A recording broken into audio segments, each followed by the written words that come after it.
Hi, everyone. My name is John Faulkner. I'm your host of the Smarter Systems Better Care podcast. Today's guest is Dr. Demetrio Aguila. He's a physician and CEO of Total Pain Solutions and renowned for his groundbreaking work in peripheral nerve surgery and compassionate care for chronic pain sufferers. Thank you for joining us today. Thank you. It's exciting to be here. Yeah. And to give our listeners context, tell us a bit about your background. So I'm the son of an immigrant and a retired physician. My dad is a retired physiatrist specialist in physical medicine and rehabilitation. And I actually started in medicine at the age of 10, if you can believe that. Wow. It's not as glamorous as it sounds. You know, I started in my dad's back office. I was emptying trash cans and scrubbing toilets at the age of 10.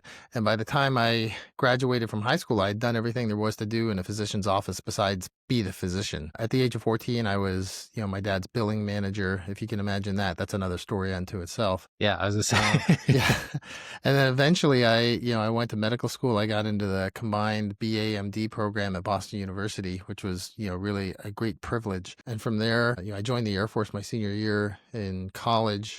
And then the Air Force paid my way through medical school and then sponsored me through my general surgery training, my aerospace medicine training, my ear, nose, and throat surgery training, my plastic and reconstructive surgery training, and eventually my peripheral nerve surgery training. And so when I left the Air Force after 22 years in uniform, I came to Nebraska. I was recruited by the small hospital in Northeast Nebraska. And I knew it was an opportunity for me to be an entrepreneur and really kind of build the practice that I'd been called to build. So after 4 years as an employed physician, I opened up my own practice, now called Total Pain Solutions by Healing Hands of Nebraska. And we moved down to Omaha because more and more of our patients were coming from out of state. We've had patients now from all 50 states and 31 foreign countries. And so it was a lot easier for them to get to us from the airport if we were 15 minutes from the airport instead of 2 hours from the airport. Yeah. And that's an amazing story. So you started off very young, doing literally every single job in a physician's office. You clearly had an understanding of where you wanted to go and had performed every job duties and was able to get a lot of training through the Air Force as well. Is there any anecdotal stories or anything very interesting in that space? I'm kind of interested to hear a bit more. Well, being in the Air Force, you get all kinds of opportunities to do things that, at first glance, you're like, no, come on. That didn't really happen, did it? I mean, the reason I started in aerospace medicine is because the Air Force, when I was in medical school, said, "Hey, you have any interest in becoming an astronaut?" And I said, "What? I'm in medical school." And they're like, "Yeah, you can be in medical school and you can become an astronaut." I mean, think about Johnny Kim, for instance. He was an astronaut. Navy SEAL.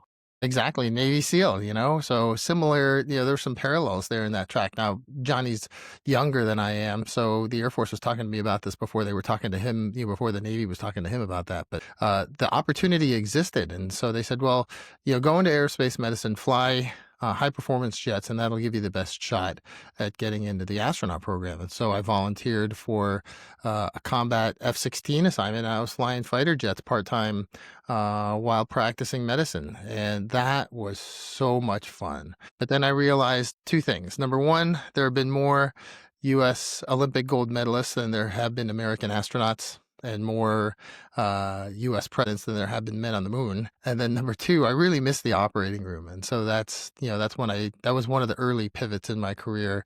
And the Air Force was looking for somebody to go specialize in head and neck surgery. And so I volunteered, and they got my application mixed up with somebody else's, and I got in. So I got to do my training at Mount Sinai. Hey, we'll take it. I take every chance I get, Yeah. And I'm one of those people that, if you take a look at my career, it's very convoluted. It's not your standard straight line like most other people. And I like to tell people, the Air Force offered me lots of opportunities, and I was too stupid to say no. So every time they said, "Hey, you want to try this?" I was like, "Sure, let's give it a try." So you want to try ENT? Okay, let's do that. You want to try plastic surgery? Yeah, let's do that. You want to try peripheral nerve surgery? I don't know what that is. Well, let's try that too. And then sure enough, you ended up there, right? Yeah, exactly. Yeah. But that combination of all those different opportunities really came together later on in my military career. I mean, I had the great privilege at my last duty station of working with my heroes. I got to train pararescue jumpers, Air Force PJs, special operations, combat rescue guys, in how to do combat field surgery that's life-saving for people under duress and these really, really off the wall situations and scenarios. And so I helped them come up with training scenarios. We taught them how to do emergency surgery, now helicopter in the dark while people are shooting at you and stuff's blowing up all around you. And I was Oh, like, wow. That's I mean, yeah. that's the kind of thing you see in the movies. And I had the opportunity to live it while I was teaching these guys how to do this stuff. And that was a great privilege. I mean, these are the guys that made it possible, made me feel like I could go out there in a fighter jet, knowing that if something went wrong, they were going to come get me. And so, I tell people all the time, you know, I mean, I had the opportunity to work side by side with Superman. Who's going to say no to that? What a great privilege. Really an experience. I can't For imagine. sure. So For yeah. sure. And you're in the peripheral nerve surgery space. I know there's a very select few. I think we spoke before. You're one of 6 people right now Right. that are doing that. How do you serve your clients specifically, your patients that come to you from all over the world? What are they looking for when they come to you? Sure. So, there's probably 300 or 400 comprehensive peripheral nerve surgeons in the United States.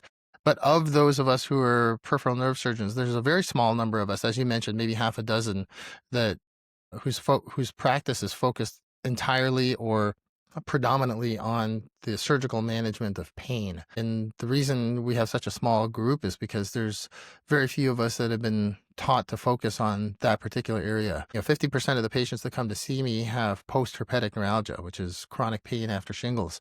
And most of them are told there's nothing that can be done. Well, that's largely because they haven't found the 6 of us that know how to do this Yeah, kind of how to do stuff. that? Yeah, And really sadly, I mean, I found this out recently in talking to a number of my patients. They say that, in the online forums where they talk about this, post-herpetic neuralgia is often referred to as the suicide disease.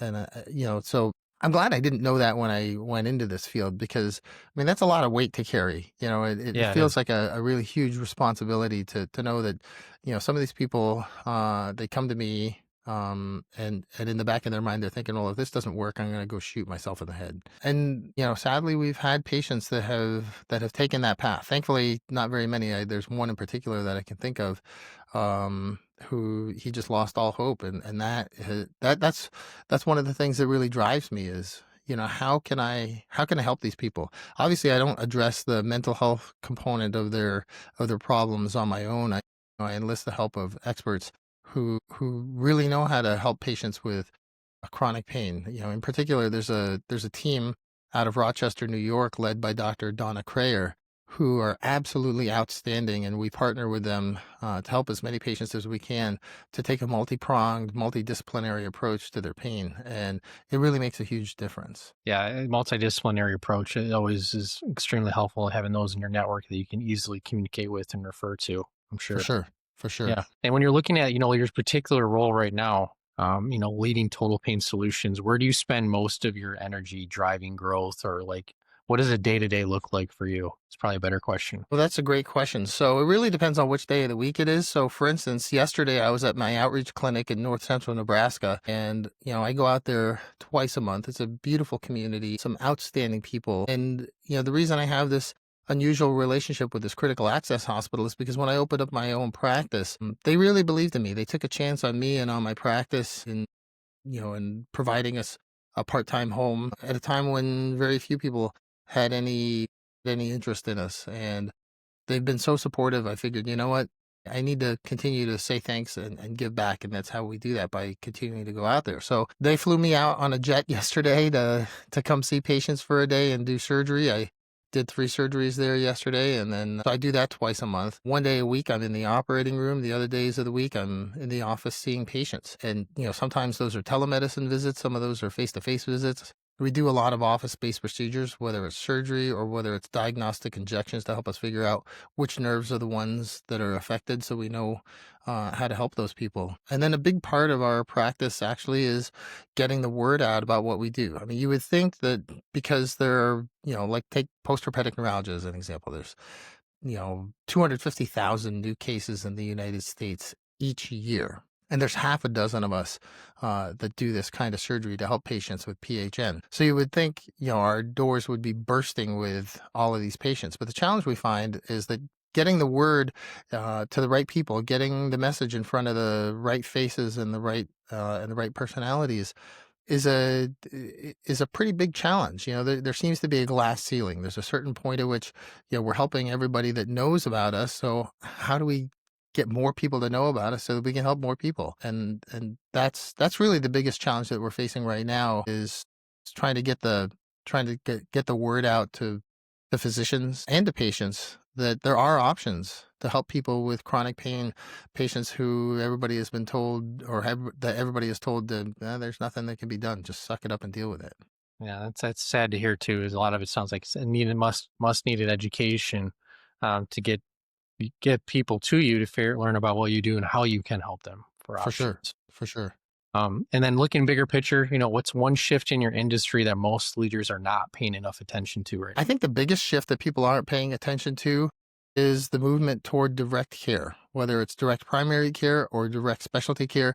It's a growing movement. A lot of people think direct care is a new idea, but the reality is it's it's the true traditional medicine. Now, a number of your viewers and listeners might not be that familiar with direct care, but it's actually really simple. In any other industry, that's what you do. You do direct care. Like you go to McDonald's and you say, I want a Big Mac.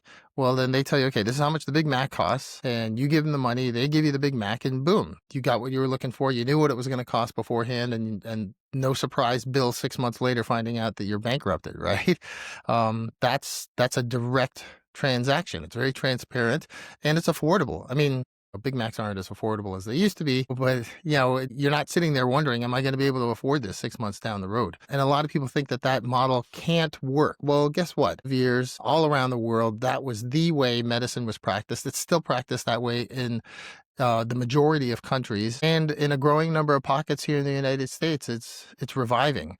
And it's not just direct care with patients, but it's direct with employers also. A lot of people don't realize that their employer is the one that's paying for their health care using the employee's dollars. Okay, so your employer is spending your money on your health care. And so every time you say, well, my insurance is paying for it, well, really, you're paying for it because your employer is using your money to pay the insurance company, so the insurance company will pay the bill. So Yeah. that adds a lot of layers of administration, which then adds costs. Take carpal tunnel surgery as an example. The average cost for a unilateral carpal tunnel, so one hand under general anesthesia in the Omaha area, is about $20,000. I can do carpal tunnel surgery on both hands under local anesthesia in the office and have you back at work in a few days rather than a few weeks for less than 1/4 the cost of doing one hand under general anesthesia, because we cut out all the middlemen, we pass the savings on to the patient. So this is what people have done historically. Everybody thinks, oh, well, healthcare is really, really expensive. Actually, it's hospitals and insurance companies that are expensive. The healthcare itself can actually be really affordable if you cut out all the middlemen. And there's a growing number of us, members of the Free Market Medical Association, those of us in the Health Rosetta movement, who are pushing really, really hard for this to be the norm again, with modern refinements and flourishes, so that we can learn lessons from the mistakes we've made over the last 60 or 70 years in the health insurance experiment. Yeah, and as far as looking in other businesses or specialty healthcare practices, what happens if they decide to ignore this concept? Like you said, it's not new, but it's able to save the patient a lot of money and shorten, I'm sure, the cycle of care. Yes, for sure. So if you take a look at most self-insured employers today, those are employers who are footing the bill themselves rather than going through a whole bunch of extra middlemen. So let's say IBM pays insurance company ABC, and then ABC Insurance then takes care of making sure the bills get paid. If you take a look at those employers, and I talk to employers like this all the time, almost every day, they tell me that they can't afford the rate at which these premiums are going up. The costs are going up more than 20% annually. In that, if you look at that trend, that means in less than 5 years, the cost of health plans for employers is going to more than double. And that means, for most of these employers, the health plan is either the second or the third largest line item on their budget. Well, at that pace, it's going to become the second or the most expensive line item on their budget. It's going to cost them more than whatever it is they're manufacturing or what service they're providing. It's going to cost them more than their payroll. No employer can afford that. And what's going to end up happening is that that whole system is going to collapse under its own weight without an alternative, which is more affordable, more accessible, and that provides higher quality care. Well, guess what? We have that alternative, and it's called direct care. Yeah. Yeah, it's these kind of concepts that we try to get across to our audience as well to understand. Like there are other options, not the traditional option that everyone is used to, and that's where education plays a critical role. And then looking closer at like your own operations, day to day, where do things feel like clunky or slower than you'd like to see? Just curious on your perspective. Sure.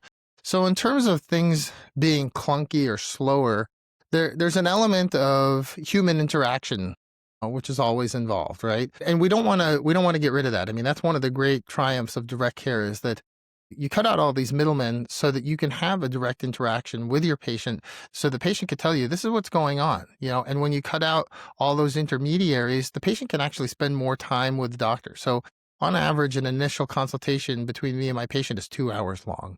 Most of our follow-up visits are 1 hour long. And patients tell me all the time, I may have had every single patient that I saw today said the same thing, like, you know what? I really appreciate the fact that I don't ever feel like you're rushing me out the door. Well, that's by design. In practices where they use the conventional insurance model, most physicians are lucky if they can spend 10 minutes with a patient and then go spend another 20 minutes on documentation afterwards so that they can satisfy all the criteria that the insurance company wants them to do, all the hoops they have to jump through in order to justify getting paid so that somebody else can send them a letter that says, well, what you did was medically unnecessary. I'm like, well, where did you go to medical school to figure out whether or not what I'm doing is medically necessary? By cutting out all those intermediaries, we allow the patient to take control and we allow the patient to decide what's medically necessary and what's not medically necessary. Yeah, we can put the power in their hands, Yeah, right? yeah. Now, the clunky part of that is the part that goes along with any human interaction. Some patients, they want to go boom, boom, boom, let's get straight to the point. And other patients, they got a bunch of questions and they want to know, well, what about this? What about that? What about that? Well, the beauty of direct care is that we have the flexibility to be able to accommodate all those different needs. And so while it might feel or seem clunky to some, maybe to a systems engineer, to the patient, it's, the most valuable healthcare experience they have. Yeah, it sounds like you've really created like a concierge experience for your patients to make them feel valued, and then you've taken care of all their needs. And even if you particularly can't, you can refer that to someone in your network and help them get the right care that they need. Right. And the irony is that everybody has come this is something that really just boggles my mind. My patients have come to expect that they're going to get crappy care and that they're going to get short shrift. They're going to get to spend 6 minutes with the doctor, and anything more than that is an imposition on the doctor. Well, I remember, working for my dad, it was routine. It was expected that the doctor was going to spend a bunch of time with you. That's what you paid for, and because as the patient, you were paying the doctor directly, well, you had the right to say, wait a minute, I've got more questions. I've paid for your time and your expertise. Let me make sure I'm getting my money's worth out of this. When you're not the one that's paying the bill directly, you don't get to ask that question anymore. Yeah. And another question I had operationally too is like, how do you, because I know peripheral nerve surgery is highly subspecialized, how do you follow things like follow-ups or like people not showing up or like manual outreach? What does that look like in your space? Sure. So let's start with patients not showing up. That is a rarity in our Yeah, practice because the patients are the ones that are coming looking for me.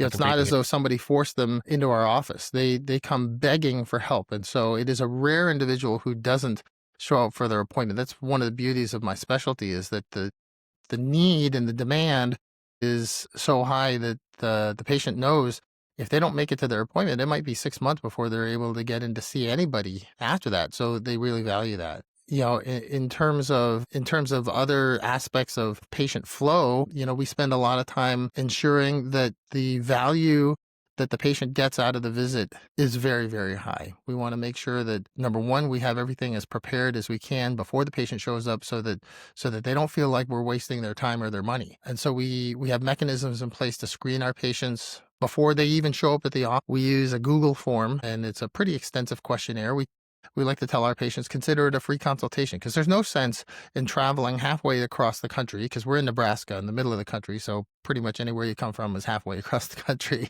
right? There's no sense in coming all the way out here just to find out there's nothing I can do to help you. So why don't we save the patient that trouble, save ourselves the trouble by ensuring that the likelihood that we're going to be able to help somebody is really high. So we have all these screening tools that we use in order to speed that up. So sure, maybe it takes me 5 minutes to review the screening questionnaire to make sure the patient's actually a candidate to come see me. But that 5 minutes that I spend on that then becomes an investment in a much higher quality interaction with that patient when the patient does show up. And what that ends up meaning is that for me as a surgeon, and this is something that'll blow the minds of any other surgeons that are listening, it means that almost every single patient that rolls in my door is a surgical candidate.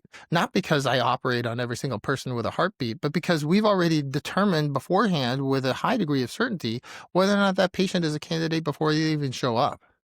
Yeah. And That's an so, amazing screening tool. Sounds like you yeah, set up. from an efficiency standpoint, it's outstanding. I mean, it's kind of like having, like right down the street here, there's a Discount Tire, right? We wouldn't go to Discount Tire in order to swap out the engine in your car or to get a new muffler, because Discount Tire has done a really good job of making sure that the only people that come see them are people that are looking for tires.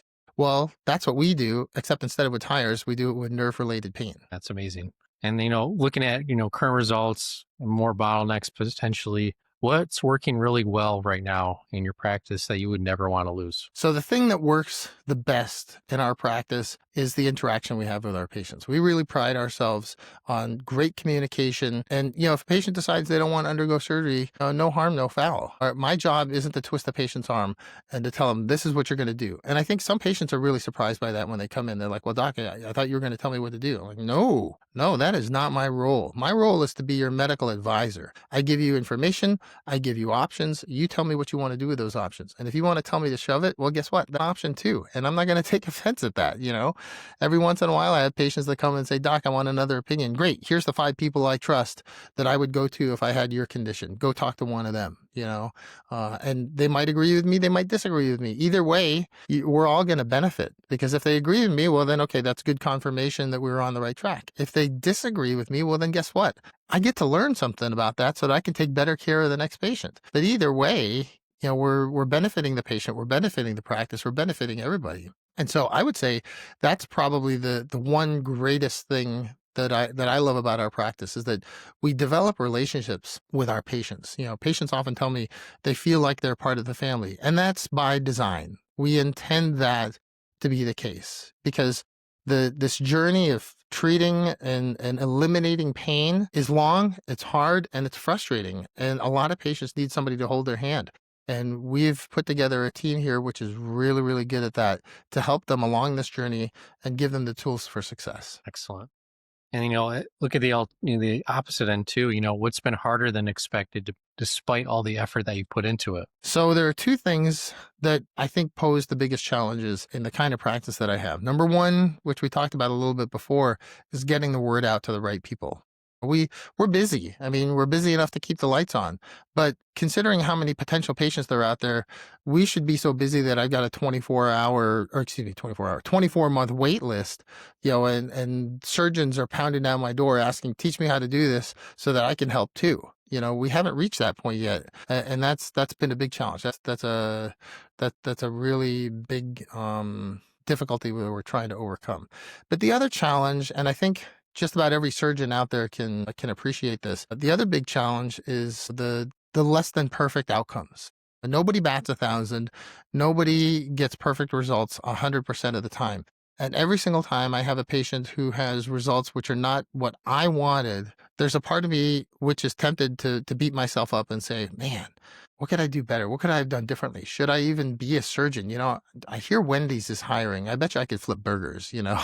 I mean, I have days like that. The girls in my office call those my Culver's days, because there's a fast food place around here called Culver's, and they know when I'm having a bad day because I'm on their website looking at their at their job applications, because it can be really frustrating. You go through all this effort to try to help somebody, and if they don't get the results that you're looking for or that they're looking for, it's easy to begin to wonder, well, should I even be doing this at all? And as a result of that, I mean, one of the main reasons we do so many video testimonials, like if you look at our YouTube channel, we've got like 400 videos on our YouTube channel, most of which are patient video testimonials. And while we use those as a tool for helping patients find us, For me personally, the single greatest value in those videos is to act as a reminder to me as to why I'm doing what I'm doing. So when I have one of those days where I've got 3 or 4 or 5 patients who didn't get the outcomes that we wanted, they just all happened to show up on the same day. The girls in my office say, "Doc, go and watch some of those videos. Remind yourself that you are making a difference. Remind yourself that what you're doing does carry weight and it is valuable. And don't forget all the people that you have helped, because that'll remind you of all the people that you can help." Yeah, that's a good, excellent reminder. And like you said, 400, I think you said 400 plus testimonials. So the Hmm. evidence is there. People are talking about it, which is fantastic. Looking long term, like where do you want to be in 6 to 12 months? Do you have any like longer term goals that you're shooting for? Yeah. So, there are a few things. So, in the short term, my goal is for our practice to be even more successful than it is, right? And originally I thought that was my long-term goal, but I realized that's just a vehicle to get us where I really want to be. I mean, I'm in my 50s, and just like any surgeon, I have a limited shelf life, right? At some point, I'm going to stop doing surgery, either because I can't do it any longer, or because I'm just not around anymore, right? One way or another, I'm going to stop doing this. And I'd like to think that I'll be doing this for another 20 years, but who knows?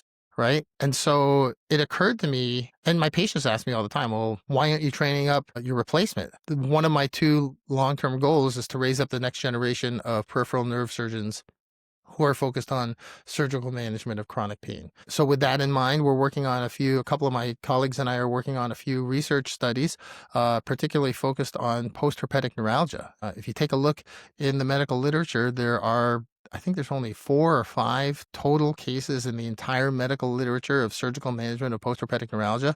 Well, we've treated hundreds of these patients, and we are poised to publish our data on those hundreds of patients, which will radically change the way in which post-herpetic neuralgia is treated all around the world. And it's my hope that that will spur surgeons to say, hey, I want to learn how to do that too. Okay. And so that's one of my long-term goals. And the other long-term goal is to raise up the next generation of physician entrepreneurs who are focused on direct care. Because direct care, I feel very sincerely, is the future. And the future is now. There's a growing number of physicians who are moving in this direction, and the momentum is increasing. And for people who aren't already moving in that direction, they're going to get caught behind the 8 ball. My prediction is that within the next 5 years, much of the landscape of medical finance as it relates to hospitals and insurance companies is going to be radically shaken up. And what you're going to find is that a lot of employers aren't going to offer the options that they offer today because they're just unaffordable. And so people are going to have to get used to the idea that the employers are going to set up these direct contracts. They're going to set up relationships directly with physicians and with surgery centers and imaging centers in order to make things more accessible, more affordable, and higher quality. Yeah, they definitely have to make some changes for sure. For sure. Yeah. And, thank you. We're getting at the end of the podcast right now, but where can people find you and connect with you to have more conversations? Sure. So if they want to connect with me directly, there's a few different ways to do that. They can obviously reach out to us through our website, totalpainsolutions.net. Again, that's totalpainsolutions.net. For those of you that are interested in learning more about the free market medicine movement, you can either reach out to me at nebraska@fmma.org. That stands for Free Market Medical Association. Again, nebraska@fmma.org. Or you can check out our podcast called The Direct Care Movement. You can find us on Spotify. You can find us on YouTube. You can find us on Apple Podcasts, all kinds of platforms. You can find us there. And then, of course, you can find, our YouTube channel for the practice, Total Pain Solutions. And then finally, the other place you can find us is at m25program.com. That's m25program.com. And that's a webpage that's dedicated to the mechanism by which we allow patients to volunteer time with a local charitable organization in exchange for specialty care so that they don't have to incur crushing medical debt in the process of getting the care that they need. That's amazing. Yeah. And thank you for sharing those resources and ways to reach out to. And I'm sure many more will be checking out your podcast as well. But yeah, thank you for your time today, sir. Thank you. It's been exciting being on here with you. Thank you.